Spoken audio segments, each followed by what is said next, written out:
Queridos amigos, qué alegría de toparnos de nuevo en juntos para nuestra segunda emisión del año 2022, Camino Sefarad. Chers amis, quelle joie de vous retrouver aujourd'hui pour notre deuxième émission de 2022, Camino Sefarad. Hoy, Nicole, Gilbert y Marcel van a presentar la emisión nuestros cariñosos pensamientos a Dora y tenemos que agradecer a Daniel en la cabina técnica. Aujourd'hui, Nicole, Gilbert et Marcel vous présentent l'émission. Dora a toutes nos pensées affectueuses. Merci à Daniel, à la technique qui réalise l'émission.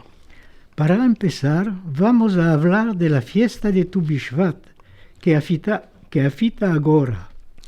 Pour commencer, nous parlerons de la fête de Tu Bishvat, d'actualité en ce moment. Vamos a continuar con un poco de historia con la vida de Alice, madre del Prince Philippe de Inglaterra, justa entre las naciones. Nous poursuivrons avec l'histoire en évoquant la vie d'Alice, mère du prince Philippe d'Angleterre, reconnu comme juste entre les nations. Un poco de risa después con Aldo Sevi, que vive en Israel y que nos habla de Madame Eugénie.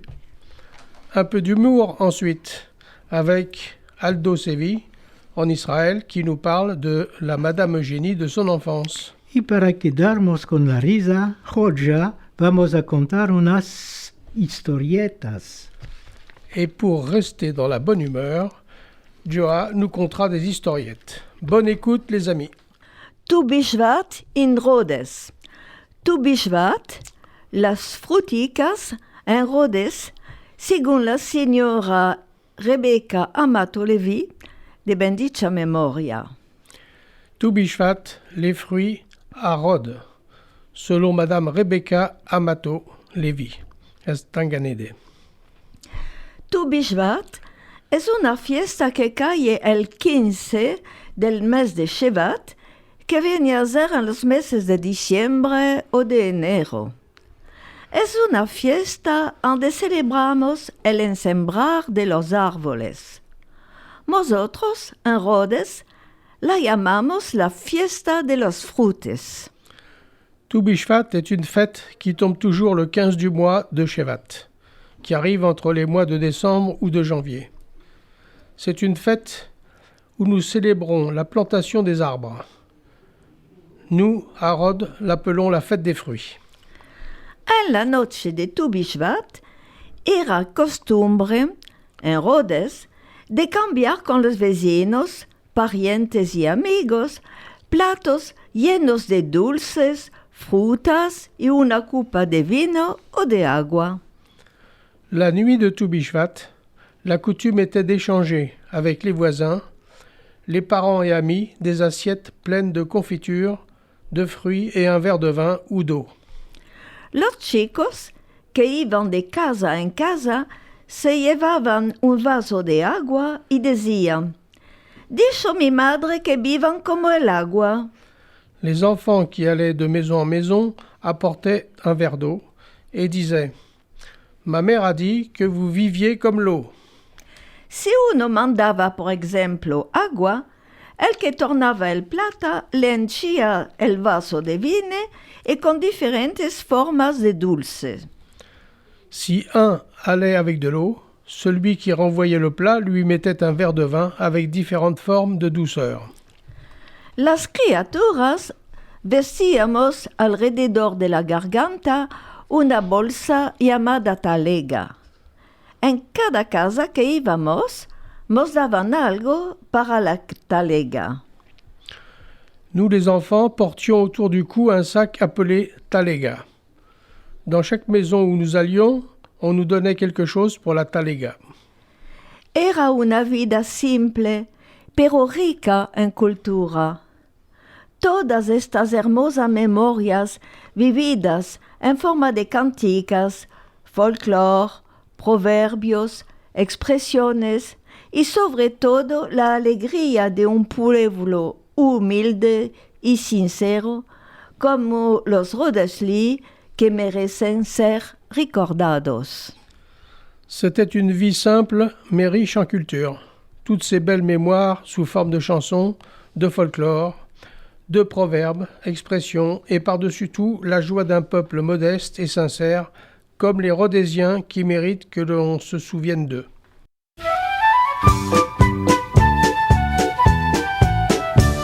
השקדיה פורחת ושמש פזורחת, ציפורים מראש כל גג מבשרות את בוא החג. ט"ו בשבט הגיע חג לאילנות, ט"ו בשבט הגיע חג לאילנות. הארץ משוועת, הגיע עת לטעת, כל אחד ייקח לו עץ, בעצים נצא חוצץ. ט"ו בשבט הגיע חג לאילנות, ט"ו בשבט הגיע חג לאילנות. השקדיה פורחת ושמש פזורחת, ציפורים מראש כל גג מבשרות את בוא החג. ט"ו בשבט הגיע חג לאילנות, ט"ו בשבט הגיע חג לאילנות. Alice en el País de las Maravillas por Albert Israel.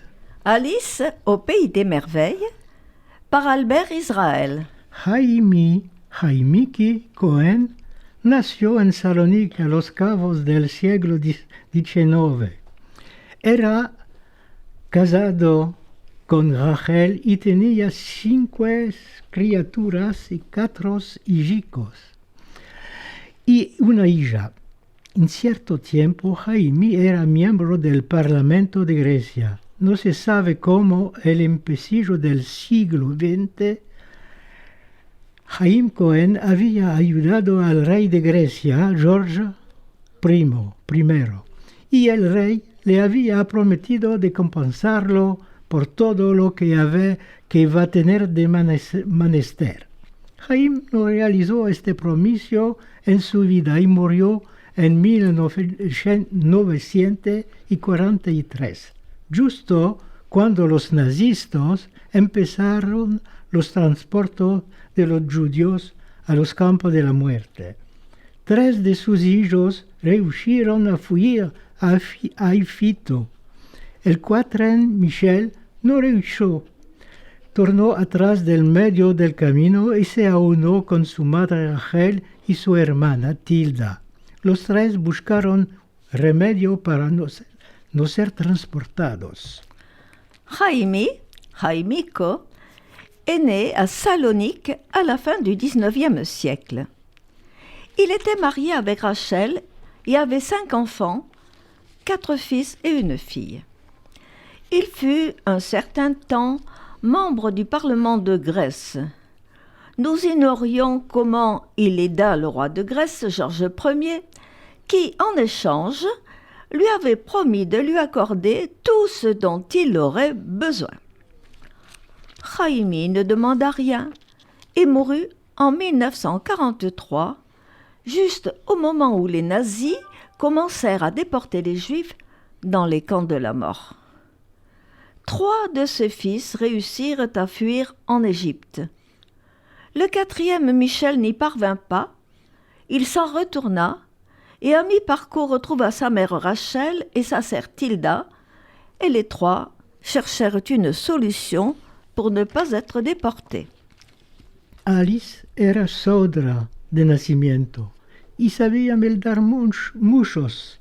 Tenía su distancia inglesa. Moraba en un palacio en Atenas con su cuñado George II.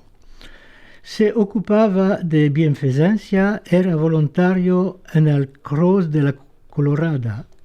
Su hija eran casadas con alemanes y moraban en Alemania. Alice, con mucha bravura, los tomó a los 3 y los escondió en su morada. Hubo veces que los nazistas se sospecharon de Alice y vinieron a demandarla si hay judíos en casa.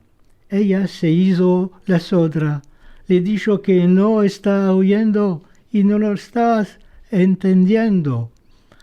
De este modo se salvaron Rachel y sus 2 criaturas hasta la fin de la guerra.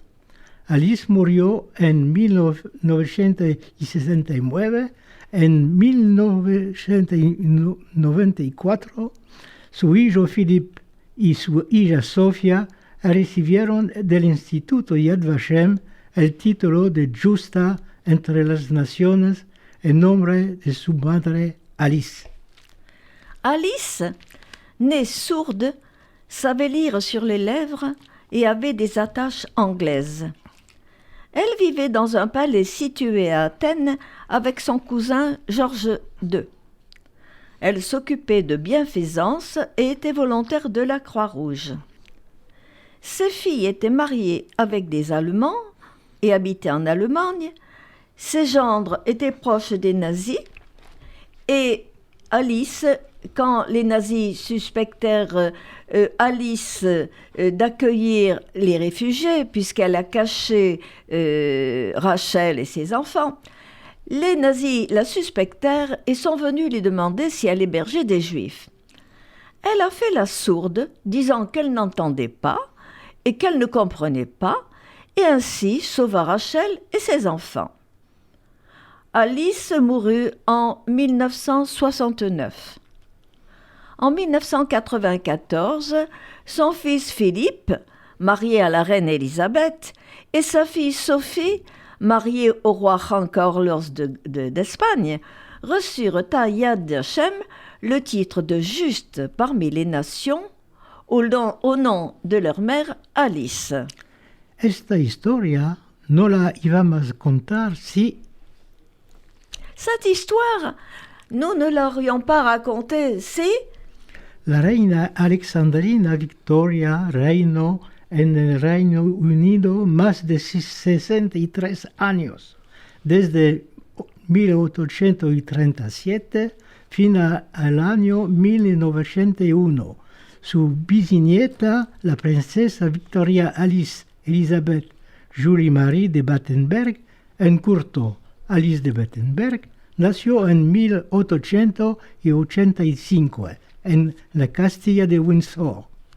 Era sorda de nacimiento y en 1903 se casó con el príncipe Andreas y el hijo del rey de Grecia, George I. En 1930 fue examinada como Hazina de esquizofrenia y hospitalizada por 2 años en un sanatorio en Suiza. Después que salió del sanatorio, Alice pasó a vivir en Atenas aparte de su marido.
La reine Alexandra Victoria régna pendant plus de 63 ans, de 1837 jusqu'à 1901 en Angleterre. Son arrière-petite-fille, la princesse Alice de Battenberg, née en 1885 au château de Windsor, est sourde de naissance. Elle se marie en 1903 avec le prince Andreas, fils du roi de Grèce Georges Ier. En 1930, elle fut reconnue comme malade de schizophrénie et hospitalisée pour 2 ans dans un sanatorium en Suisse. À sa sortie, Alice s'installa à Athènes, séparée de son mari. Michel, el hijo de Jaime, ya sabía el promiso del rey George I, que era el suegro de Alice. Le había dado a su padre el consejo a su madre, Rachel, que vaya a Alice y que le demanda su ayuda para evitar sus transportes. Alice aceptó inmediatamente ayudarlos y los escondió en su morada fin al cabo de la guerra. Michel, le fils d'Aimée, connaissait la promesse que le roi Georges, beau-père d'Alice, avait faite à son père. Il conseilla à sa mère d'aller voir Alice et de lui demander son aide pour ne pas être déportée. Alice accepta immédiatement de les aider et les cacha dans sa demeure jusqu'à la fin de la guerre. Creo que aceptas que esta historia ya está bastante interesante. Podemos terminarla, mas qué sorpresa, la continuación es mucho más interesante. Je crois que vous serez d'accord pour considérer cette histoire intéressante et que nous pourrions en rester là. Mais, oh surprise, la suite est encore plus intéressante. Ya sabe que los ingleses en la tierra de Israel nos quitaron la alma y nos hicieron mucho mal fin a que se mataron. Los libros blancos, los expulsados, los emigrantes a Chipre y a Uganda, las prisiones, los enforcados, de los judíos y más. Vous savez que les Anglais dans la terre d'Israël nous ont fait souffrir, nous ont maltraités, jusqu'à ce qu'ils abandonnèrent les livres blancs, les expulsions des émigrants à Chypre et en Ouganda, les prisons, les pendaisons des Juifs et plus encore. Y nosotros no quedamos callados. No pocos soldados ingleses murieron en esta región. La operación la más famosa es la bomba que se metió en el Hotel King David y que mató 91 personas, entre ellos muchos soldados ingleses. Y hoy, si hay muchos ingleses que no nos quieren bien, por decir antisemitas, son entre otros descendientes de los soldados que sirvieron en nuestra tierra. Et nous ne sommes pas restés muets. Beaucoup de soldats anglais moururent dans la région. L'opération la plus fameuse fut la bombe déposée à l'hôtel King David qui fit 91 victimes, dont plusieurs soldats anglais. Et aujourd'hui, s'il y a de nombreux Anglais qui ne nous aiment pas, pour ne pas dire antisémites, ils sont descendants des soldats qui servirent dans notre terre. En este fondo se puede entender por qué durante 60 años, desde la fundación del Estado de Israel, ningún miembro de la familia real inglesa no vino a visitarnos visita oficial. C'est pour cette raison que nous pouvons comprendre pourquoi, durant 70 ans, depuis la fondation de l'État d'Israël, aucun membre de la famille royale anglaise n'est venu nous visiter en Israël en visite officielle. Tornaremos a Alice. Alice parió 5 criaturas, 4 hijicas, Margaret, Teodora, Cecilia y Sofía, y un hijico, Philippe.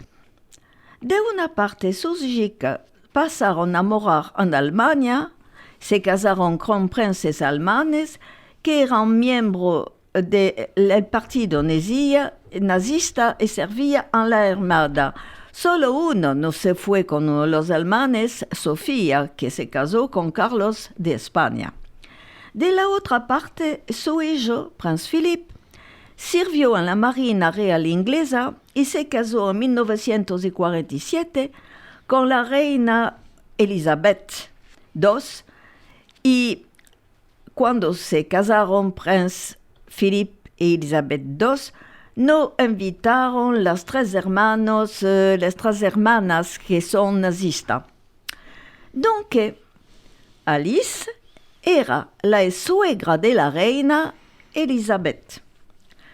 La reina, y esto es Albert Israel que habla y que hemos escrito esto desde unos cuantos años, dice la reina tiene hoy 93 años. A mí me parece que tiene 99. Ahora sí. Philippe, el marido, tiene 97. Tenía, porque murió a los 100 años hace poco.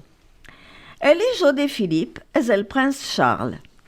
El hijo de Charles, que era casado con Diana, que está en Ganede, Charles tiene 70 años y pico, y el hijo de Charles es el príncipe William. La sira suya, el turno suyo de reinar, es después de Philippe y Charles. No cal ser matemático para entender que William va a ser el rey de la Inglaterra. Sino otros 5 años, otros 15 años, no sabemos. Revenons à Alice. Alice donna naissance à 5 enfants et 4 filles, Marguerite, Théodora, Cécilia et Sophie, et un fils, Philippe, au contraire de Rachel, qui eut, elle, 5 fils et une fille. D'autre part, ces filles habitèrent et se marièrent en Allemagne avec des princes allemands, membres du parti nazi, et servaient dans l'armée allemande. D'autre part, son fils Philippe, prince Philippe, servit dans la marine royale d'Angleterre et se maria en 1947 avec la reine qui règne aujourd'hui, Élisabeth II. Les sœurs ne furent pas invitées au mariage. Elles étaient nazistes. Donc, Alice fut la belle-mère de la reine a 93 ans, Philippe son mari 97, le fils de Philippe et le prince Charles qui était marié avec Diane, qui se trouve au paradis actuellement. Charles a 70 ans et son fils, le prince William, est destiné à régner après Philippe et Charles. Il ne faut pas être mathématicien pour comprendre que le William va devenir le roi d'Angleterre dans 5 ou 15 ans. Alice nos dejó de la buena vida en 1969 y en su testamento escribió que quiere enterrarse al lado de su tía, la duchesse grande de Rusia, Elizabeth Feodorovna. ¿Dónde está enterrada su tía? En la iglesia Santa María Magdalena, en Jerusalén. ¡Qué maravilla! Philippe, el hijo, la enterró a Alice en primero en el castillo de Windsor y en 1988 transfirió los huesos a la iglesia Santa María Magdalena. 6 años después, en 1994, vinieron Philippe y su hermana Sofía, reina de España, a Jerusalén en visita non oficial para visitar la tumba de su madre Alice y a recibir por ella el título de Justa entre las Naciones. ¡Qué maravilla! Alice s'est éteinte en 1969 et dans son testament, elle demande à être enterrée aux côtés de sa tante, la grande duchesse de Russie, Elisabeth Feodorovna. Où est enterrée sa tante? Dans l'église de Santa Maria Magdalena à Jérusalem.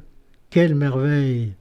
Philippe et son fils fit enterrer Alice en premier lieu au château de Windsor en 1988.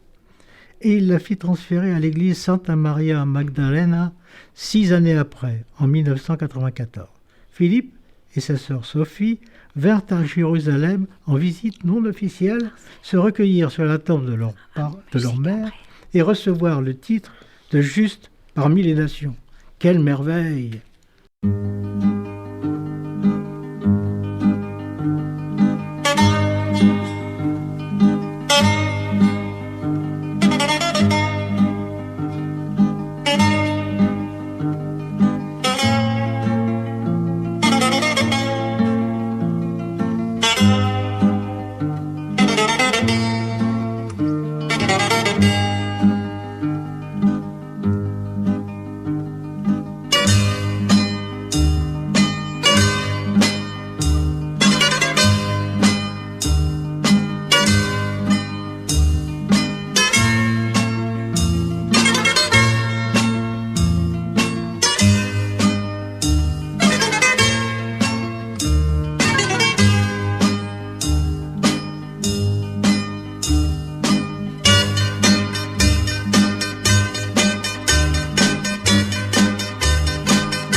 weekend decidimos vino a visitarmos el otro mes, en el 25 de junio 2018, visita oficial por primera vez en 70 años.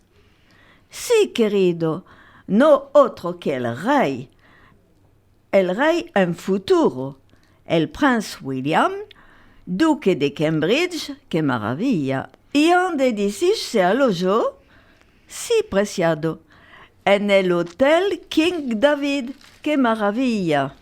Et devinez qui est venu nous visiter l'autre mois, le 25 juin 2018, en visite officielle.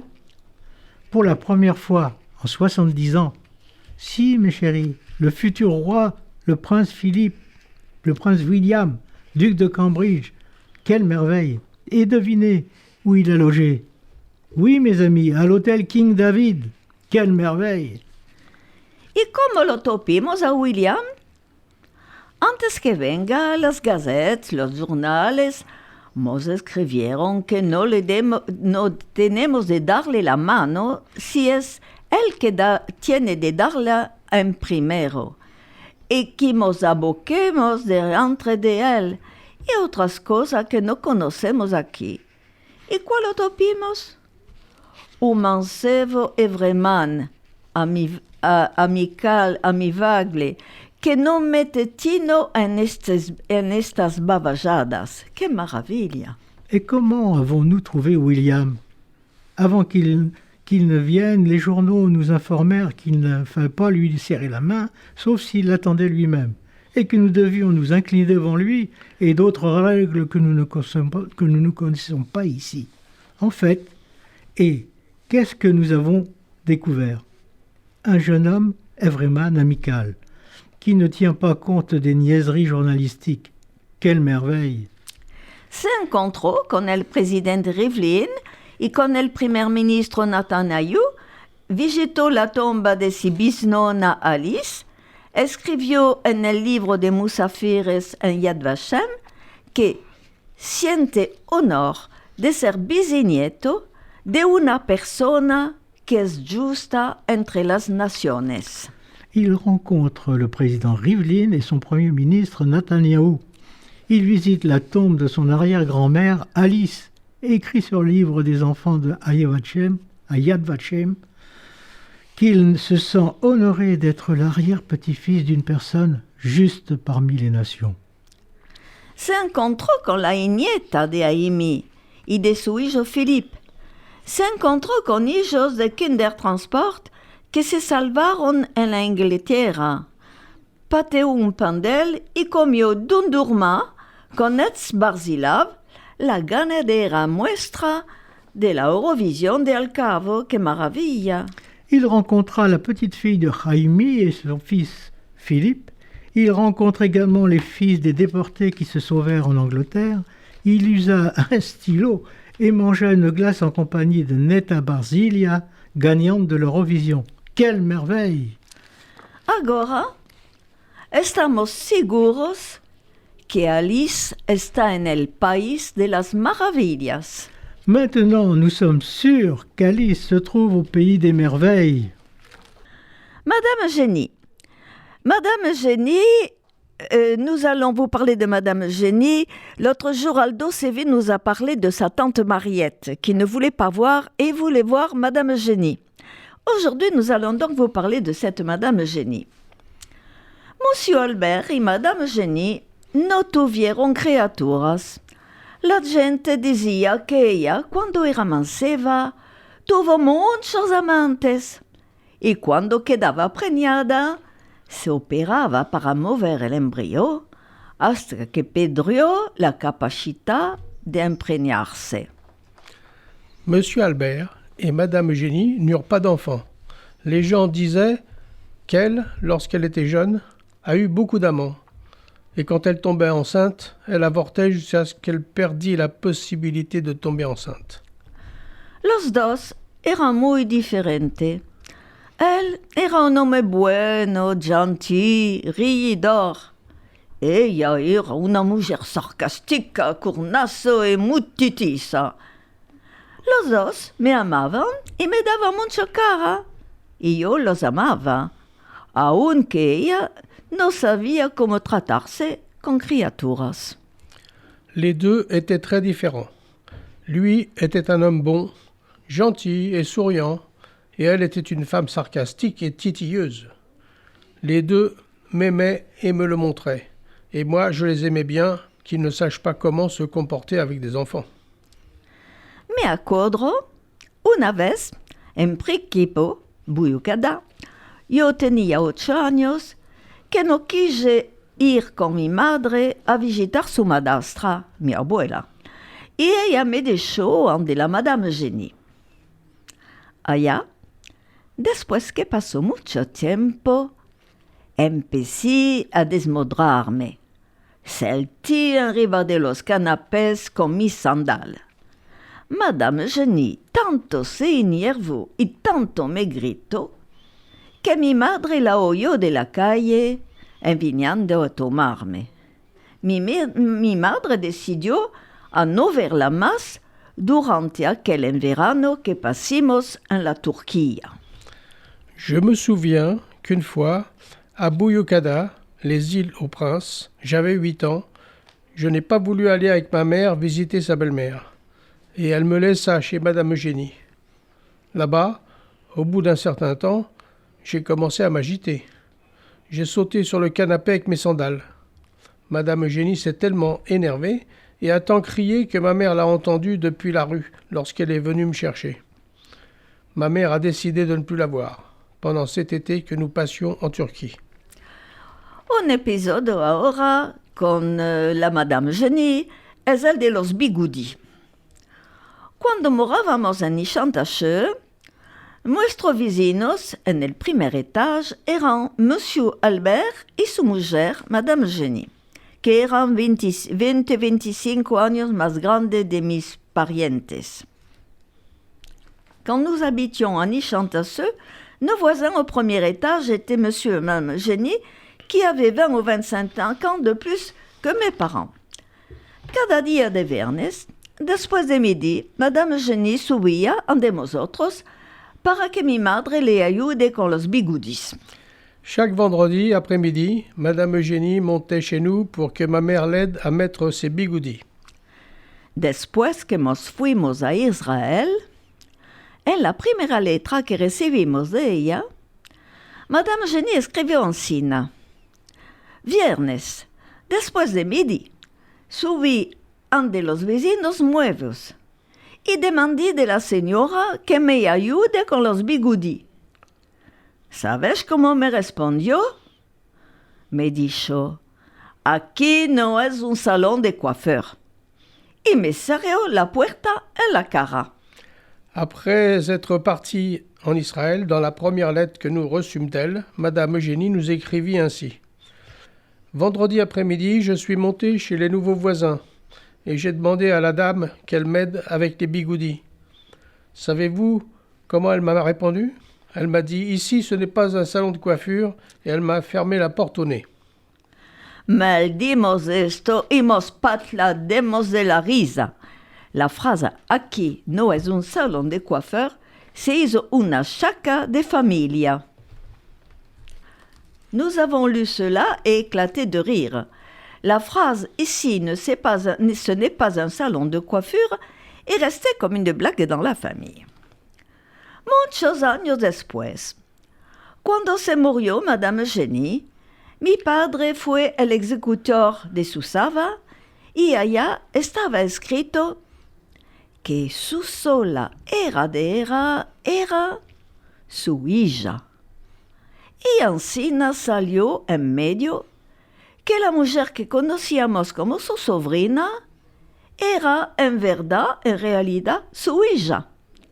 Una hija que tuvo de un amante turco y que la dio a su hermana que la engrandece.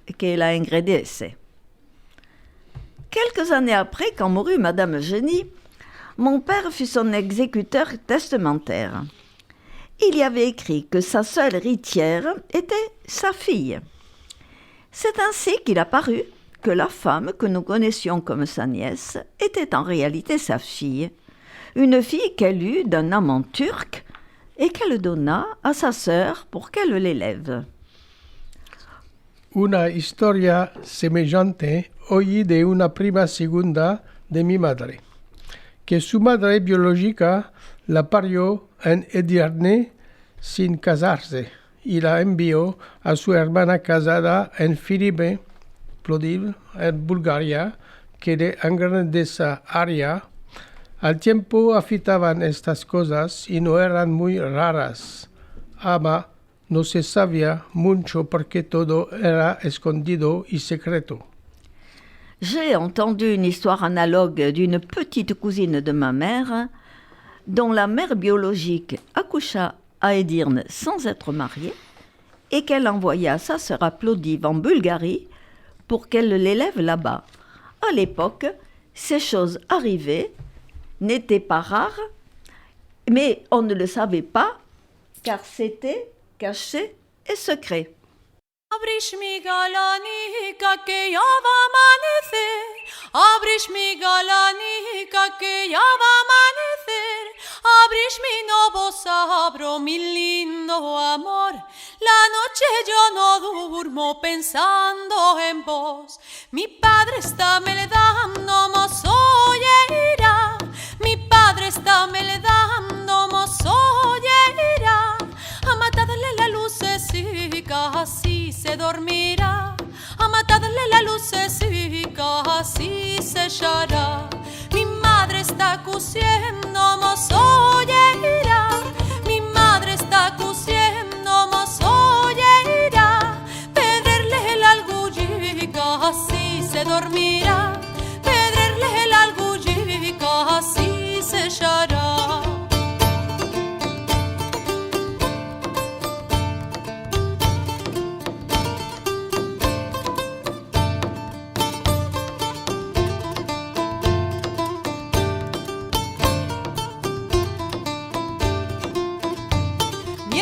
Está escribiendo mozoyeira, mi hermano está escribiendo mozoyeira.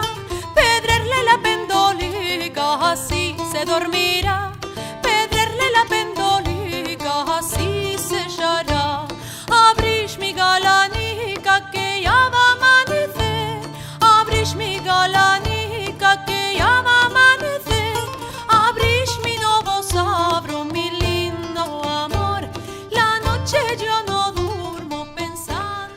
Et voici un texte de Salonique qui s'appelle Jocha Teptil.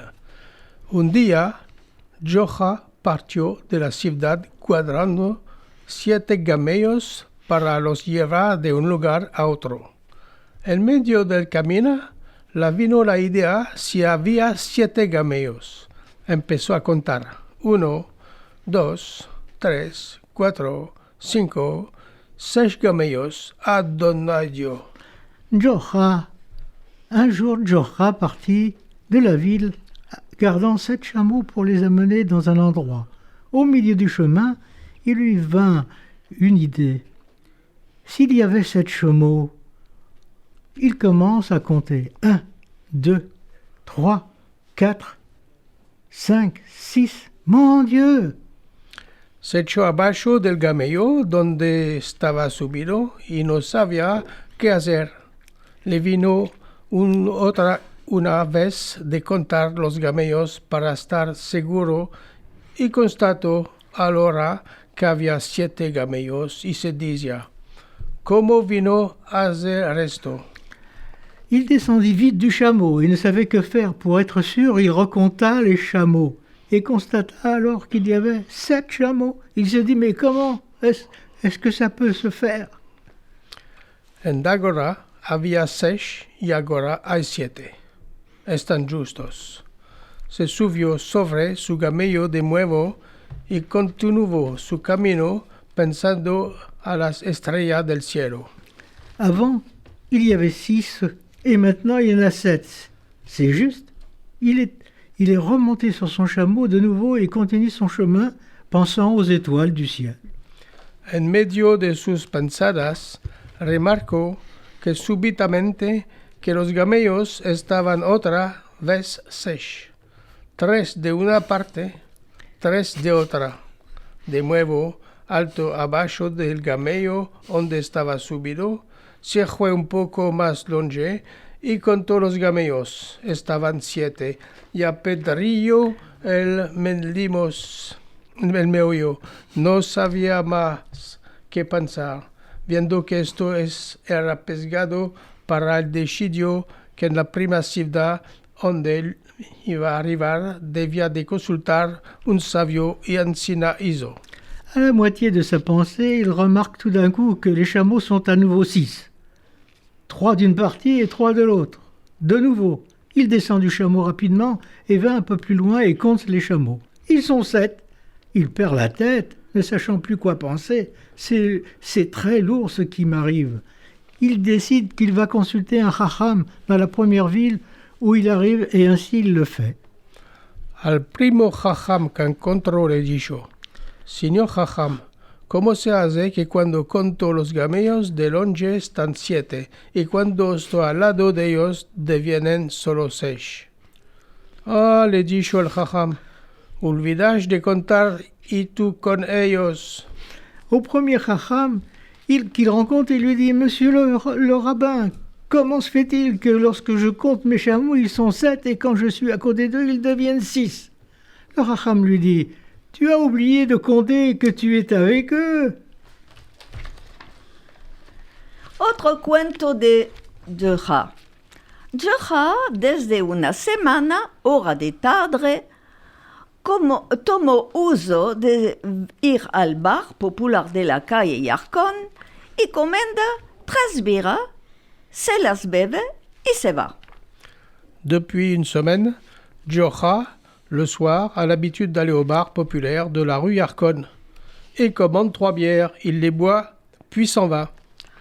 Un día, el barman le pregunta: Signor Jocha, excusa mi curiosità, de que desde un tiempo comenda 3 birras, te las bebes y te vas. Un jour, le barman lui demande: Monsieur Jocha, excusez ma curiosité, pourquoi depuis un certain temps tu commandes 3 bières, tu les bois et puis tu t'en vas? Jocha le dice: Ya sabes, Mordu, Yusifachi y yo somos muy amigos. Los dos se fueron a visitar por mucho tiempo y me siento solo. Y para acordarme de sus presencia, bebo las birras al lugar de ellos, como si estaban aquí, así que me bebo las 3 birras. Jocha lui répond: Tu sais, Mordo, Yusifachi et moi sommes très amis. Ils sont partis tous deux en voyage pour leur travail, pour un temps assez long. Je me sens seul. Et pour me souvenir de leur présence, je bois les bières à leur place comme s'ils étaient ici. Una tarde, Jocha arriva al bar, comanda al barman solamente 2 birras.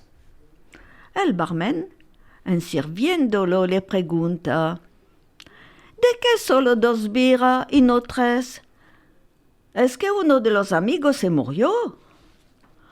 Jocha, con un aire serioso, le dice: No, por ser de acá, sanos que me estén. Es que yo quedé de beber. Un soir, Jocha arrive au bar et commande seulement 2 bières au barman. Celui-ci, en le servant, lui demande: Pourquoi seulement 2 bières et pas 3? Un de tes amis est-il mort? Jocha lui répond: Non, grâce à Dieu, qu'il soit saint, c'est moi qui ai décidé d'arrêter de boire.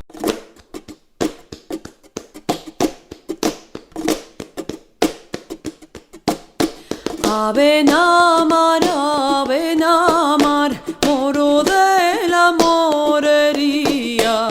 El día que tú naciste, grandes señales había. Estaba la mar en calma, la luna estaba crecida. Moro que en tal signo nace, no debe decir mentira. Yo te lo diré, Señor, y aunque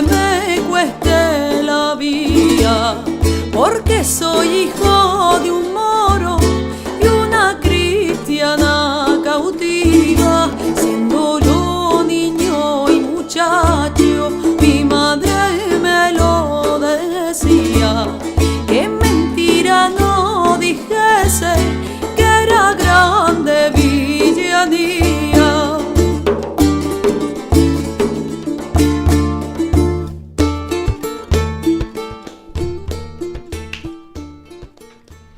Queridos amigos oyentes de RCJ, de Vidas Largas y todas las partes del mundo, tuvimos la alegría de pasar una hora juntos hablando en nuestra lengua, el judeo-español, siguiendo el deseo de nuestro maestro y fundador Jaime Vidal Sefira, de buena memoria, siguiendo nuestro camino sefarad.